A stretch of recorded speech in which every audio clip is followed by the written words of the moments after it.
Hi friends, నేను మీషో నుంచి 2 kurti with palazzo sets తీసుకున్నాను.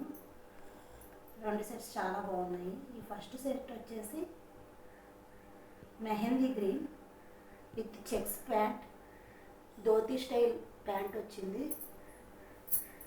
చున్నీ మాత్రం ఫ్యాన్సీది, చాలా బాగుంది. లీవ్స్, ఫ్లవర్స్, పెద్ద చున్నీ వచ్చింది. వన్ సైడ్ వేసుకుంటే కనుక ఈ సెట్ చాలా బాగుంటుంది. ఇది 575కి వచ్చింది మీషోలో. బాగుంది, కలెక్షన్ బాగుంది. అట్లాగే ఇంకో కుర్తీ విత్ దుపట్టా సెట్. ఇది నావీ బ్లూ ప్యాంట్, కింద అంచులాగా వచ్చింది. గోల్డ్ కలర్, ఇది gold colour chunni with lace. ఇది 444 పడ్డది మీషోలో. క్వాలిటీ చాలా బాగుంది. Please like, share, subscribe my YouTube channel.